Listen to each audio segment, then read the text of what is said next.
नमस्कार। Janaki FM 106 megahertz तक जानकी समाचार में अपने के स्वागत है। राजन से सुनल जाऊ समाचार। एकनु का मुख्य समाचार।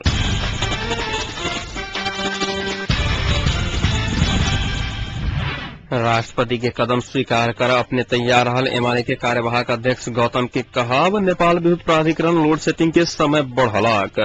शांति आ संविधान निर्माणक विषय में सहमति भेल त अपने सरकार छोड़ तैयार रहल उप प्रधानमंत्री तथा परराष्ट्र मंत्री श्रेष्ठ के कहब मांग कैने रकम ने दिला करने अपना ऊपर आक्रमण भेल महोत्तरी के गांवी सह सचिव पांडे के आरोप। एकीकृत नेकपा माओवादी के नेतृत्व में गठन भेल मोर्चा विदेशी बना देने नेकपा माओवादी के महासचिव थपा का आरोप। और नेपाल क्रिकेट में हार जारी, श्रीलंका से आयु हारा। नेकपा एमाले के कार्यवाहक अध्यक्ष वामदेव गौतम संविधान भीतर रहेका उठाउल गेल राष्ट्रपति के कदम अपने स्वीकार के तैयार रहल बताए सहित प्रेस चौथाई नेपाल प्युठान आए बिजनवा बाजार में कहने पत्रकार सम्मेलन में वो एखन संक्रमणकालीन अवस्था में देश के निकास देवा अंतिम विकल्प राष्ट्रपति रहल बताए छलखिन। सरकार के संवैधानिक काज के राष्ट्रपति अनुमोदन नहीं कर नीक काज कहने वो बताए छलखिन। पत्रकार सबक प्रश्न में नेता गौतम प्रतिपक्षी सब राष्ट्रपति के शामिल करा के काज नहीं कहने स्पष्ट करैत राष्ट्रपति स्वयं सहमति दल सबके आग्रह कर रहल जानकारी देने छलखिन।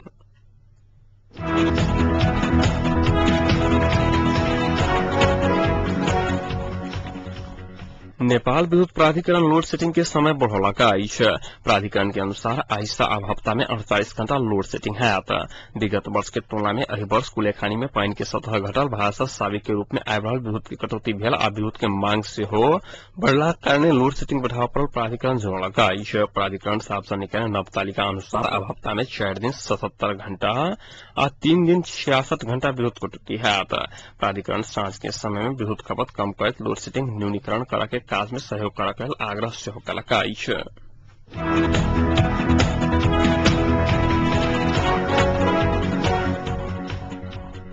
नेपाली कांग्रेस केन्द्रीय सदस्य रामशरण महत पार्टी भीतर देखल गेल विवाद आ सरकार के नेतृत्व लगायत विषय में शीर्ष नेता सब बीच पार्टी सभापति सुशील कोइराला, वरिष्ठ नेता शेरबहादुर देउबा आ उप सभापति रामचंद्र पौडेल सहमति कक निकास देवा नहीं सकला पर अपने सब निकास देबाक चेतावनी दिले छथि। रिपोर्टर्स क्लब में आई महत पार्टी भीतर नेता सब बीच देखल गेल टकराव सैद्धांतिक नहीं भऽ व्यक्तिगत स्वार्थ भेलाक कारणे एहि के समाधान जटिल नहीं भेल दावी केने छलखिन। नेता महत सत्ता कब्जा करा के दीर्घकालीन रणनीति अनुसार माओवादी संविधान सभा विघटन केने दावी करे डॉक्टर महत राष्ट्रपति एहन अवस्था में चीप लाइक का बैठक नहीं मिलत स्पष्ट कहने छलखिन। और राष्ट्रपति आह्वान करने लगले कांग्रेस प्रधानमंत्री के उम्मीदवार घोषणा कर के स्पष्ट कहने छलखिन। संविधान संशोधन नहीं भऽ निर्वाचन होबन निष्कर्ष अवस्था भेला बादो सरकार लौने अध्यादेश फिर्ता करने राष्ट्रपति के सकारात्मक कदम रहल धारणा व्यक्त कहने छलखिन।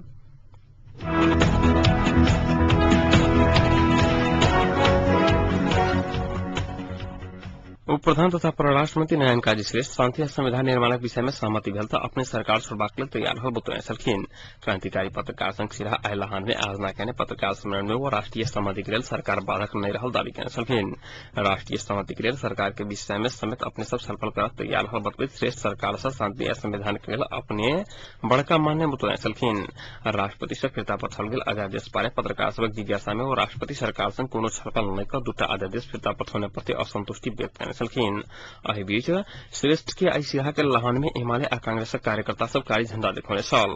कार्यकर्ता भेंटघाटक क्रम में लहान आयल श्रेष्ठ के लहान प्रवेश द्वारे में कांग्रेस आ एमाले के कार्यकर्ता सब कारी झंडा देखौने छल। मंत्री आयल जानकारी पड़ाक बाद बात पर तैयारी अवस्था में बैसल कांग्रेस आ एमाले के कार्यकर्ता सब सुरक्षाकर्मी के घेरागत तोड़ कर कारी झंडा देखौने छल।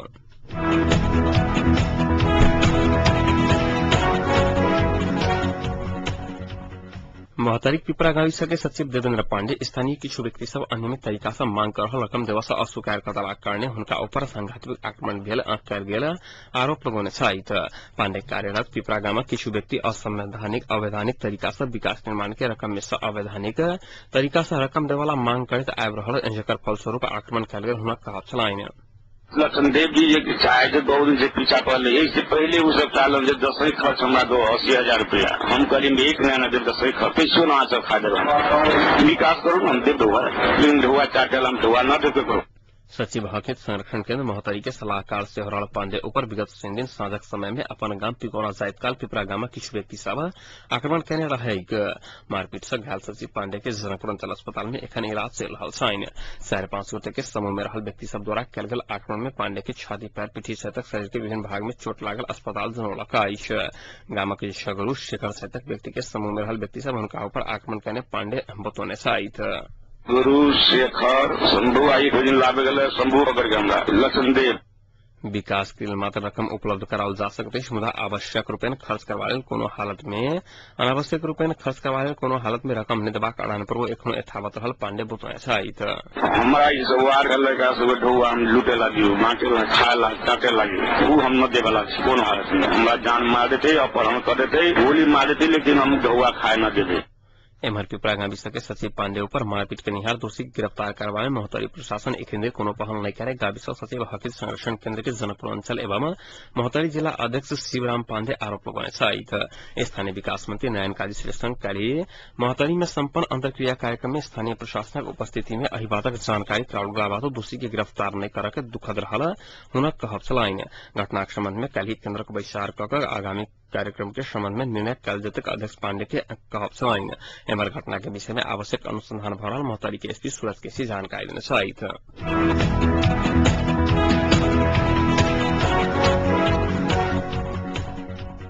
नेपाली कांग्रेसक सभापति सुशील कोइराला वर्तमान सरकार के बहिर्गमनक राजनीतिक निकास के विभिन्न विकल्प में विमर्श कयल जा सके बतौने छथि। महाराजगंज स्थित अपने निवास में आइ भोरे पदाधिकारी तथा केंद्रीय सदस्य सभक विमर्श के बाद पूर्वांचल भ्रमण में निकल से पहिने वो कोनो विकल्प में विमर्श करय के लेल अपन पार्टी तैयार रहल बतौने छलखिन। सभापति कोइराला माओवादी आ मधेसी मोर्चा सहितक दल सभ बीच भेल संघीय लोकतांत्रिक गणतांत्रिक गठबंधन के मोर्चा सत्यालम यावा के दुरुपयोग करके आ दोसर के दुर्घटना में ल जाय के प्रयास कर रहल बतौने छलखिन। राष्ट्रीय सहमति के पुनः जीवन देबा के लेल वर्तमान सरकार के बहिर्गमन आवश्यक रहल कहैत वो सरकार सत्ता से बाहर नहीं भेल तक कांग्रेस सहितक दल से मिलकर संघर्षक विकल्प नहीं रहल बतौने छलखिन।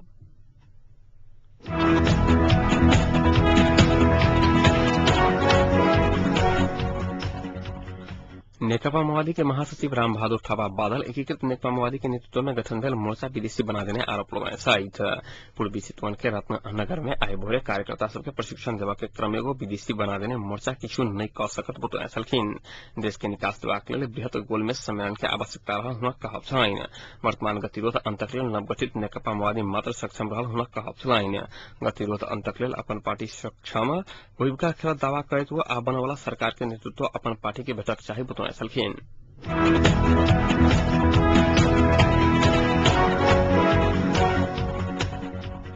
नेपाल मजदूर किसान पार्टी के अध्यक्ष नारायण मान बिजुक्ते राष्ट्रपति डॉक्टर रामवरण यादव सरकार स्वीकृति के लेल पेश कयने दूटा अध्यादेश अस्वीकार कऽ माओवादी के इज्जत राखि देने बतौने छथि।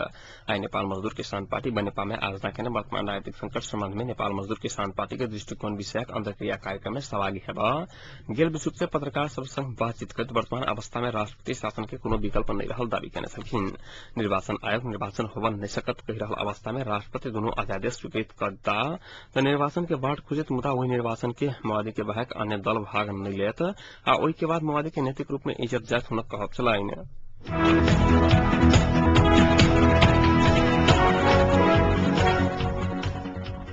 पूर्व पश्चिम राजमार्ग अंतर्गत नवलपरासी के नया बेलहानी 8 के जंगल में सवारी साधन दुर्घटना भेला से 6 गोटे के मृत्यु भेल तऽ 42 गोटे गंभीर घायल भेला अछि।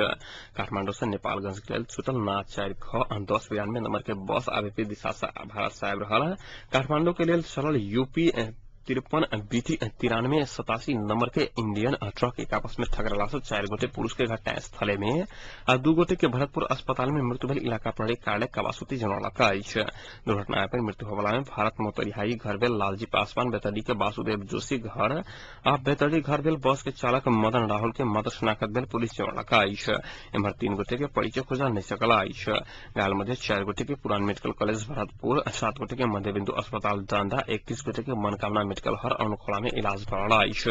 दुर्घटना स्थल पूर्व पश्चिम लोकमार्ग अंतर्गत अरुणखोला से करीब 1.5 किलोमीटर पश्चिम नया बेलहानी 8 स्थित जंगल में रहला अछि। तहिना नवलपरासी के आमरापुरी में भेल ट्रैक्टर दुर्घटना में 1 गोटे के मृत्यु भेल तऽ 3 गोटे गंभीर घायल भेला अछि। दुर्घटना पर ट्रैक्टर चालक के मृत्यु भेल बताओल गेल अछि मुदा हुनक परिचय खोजा नहीं सकल अछि।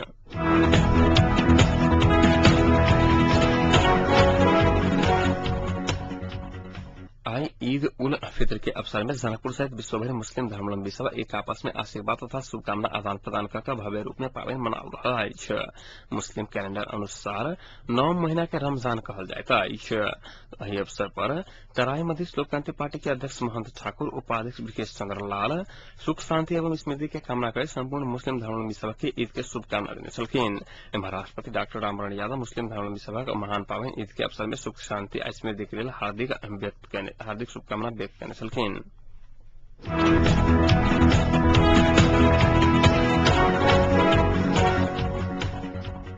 भारतक दिवंगत प्रधानमंत्री राजीव गांधी के आई 68वां जन्म दिवस छइन। संपूर्ण देश पूर्व प्रधानमंत्री गांधी के जन्मदिन पर हुनका याद कर रहल छइन, मुदा हुनक पुत्र राहुल गांधी के एतबो समय नहीं छल जे वो अपन पिता के समाधि पर जाकर फूल चढ़ता। दिल्ली के भी भूमि में आई श्रद्धांजलि समारोह छल, जतऽ राष्ट्रपति से लकर प्रधानमंत्री धरि पहुंचल छल, मुदा राहुल के आता पता नहीं छलनि। राजीव गांधी के जन्मदिन पर कांग्रेस अध्यक्ष सोनिया गांधी पूरा परिवार के संग पहुंचकर श्रद्धांजलि दिलनि। वीरभूमि पर पूर्व प्रधानमंत्री राजीव गांधी के सबके याद आयल, मुदा हुनक पुत्र राहुल के आता पता नहीं रहल।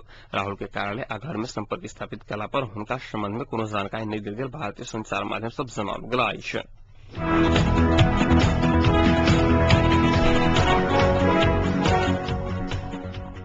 19 वर्ष नीचा के आईसीसी विश्व कप क्रिकेट प्रतियोगिता के प्लेट चैंपियनशिप के पहिल खेल में नेपाल श्रीलंका से 8 विकेट से पराजित भेल अछि। ऑस्ट्रेलिया के विवेचन में नेपाल श्रीलंका समक्ष जीतक लेल 80 रनक लक्ष्य प्रस्तुत कयने छल। श्रीलंका 20.4 ओवर में 2 विकेटक क्षति में लक्ष्य पूरा कयने छल। टॉस जीत कर पहिल बल्लेबाजी कयने नेपाल 27.3 ओवर में संपूर्ण विकेट के नुकसान में 79 रन बनौने छल। एहि पहिने नेपाल 2009 में श्रीलंका द्वारा 9 विकेट से पराजित भेल रहै। ऑस्ट्रेलिया में चल रहल विश्व कप में नेपाली टोली शीर्ष 8 स्थान में सफल भेलाक बाद 9 स्थान के लिए प्लेट चैंपियनशिप के प्रतिस्पर्धा में उतरल अछि।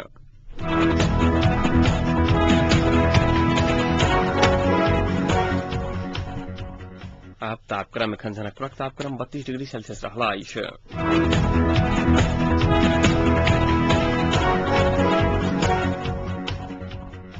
प्रमुख समाचार अंत में पुनः एक बेर फिर से।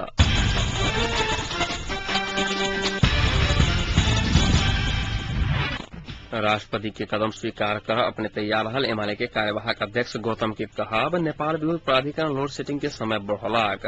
शांति आ संविधान निर्माणक विषय में सहमति भेल तऽ अपने सरकार छोड़ब तैयार रहल उप प्रधान तथा परराष्ट्र मंत्री श्रेष्ठ के कहब। मांग केने रकम नहि देलाक कारणे अपना ऊपर आक्रमण भेल महतई पिपरा गाविस सचिव पांडे के आरोप। एकीकृत नेकपा माओवादी के नेतृत्व में गठन दल मोर्चा विदेशी बना देने नेकपा माओवादी के महासचिव थपाक आरोप। नेपाल क्रिकेट में हार जारी श्रीलंका से आयु हारल। एक संग आजुक जानकी समाचार एक संपन्न होते समाचार कक्षक संपूर्ण सहकर्मी के संग हम राजन आज्ञा चाहब समाचारक बुजुर्ग बुजुर्ग के संग कैलभर उपस्थित बेटा करब ताधे के लिए सुनते जानकी एफएम 106 मेगाहर्ट्ज। नमस्कार, शुभ रात्रि।